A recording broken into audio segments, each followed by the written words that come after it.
And this is the fourth video in terms of organising resources. We've previously looked at operations, marketing and finance. Now the last of the organising resources, part of the syllabus, if you will, relates to human resources. What's human resources all about? It's really about the management of staff in the business, the employing of staff and the treatment of those staff, and considering how we're going to attract staff, what are we going to do to keep those staff, and what are we going to do when staff just decide that they want to leave, or we determine that those staff members should leave the business. Employees, particularly for SMEs, are probably the most important resource. I say probably. You could argue that capital is more important because it's really necessary in order to run a successful business, but staff really are the most important. That means that the human resource element of a business is critical. Owners need to use good recruitment and selection processes to make sure they find appropriate staff who will be an invaluable asset to the business as it grows and expands. So much time and energy and cost can be wasted if a business goes through a recruitment process. They pay money for the advertisement, they spend time interviewing candidates, and then they appoint the wrong candidate who ends up only lasting 3 months, 6 months at the organisation, and then the organisation needs to go through that whole process again.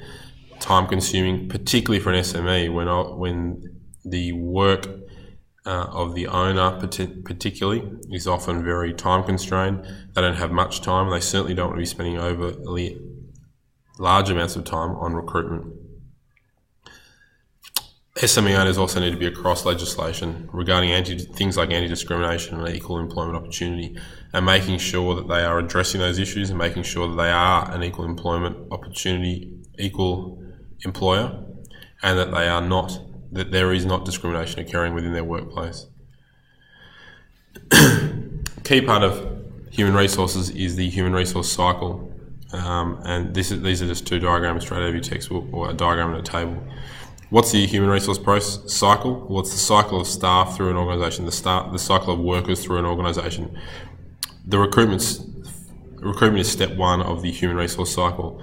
How do we go about firstly identifying our staffing needs, then the actual recruitment of the required staff, and then the selection of the appropriate staff for a position vacant. Then once a person comes into the organisation, what is that business doing to develop those staff, to make them better at their role, to try to prepare workers so that they could take the next step in their career within the business, or maybe in another business.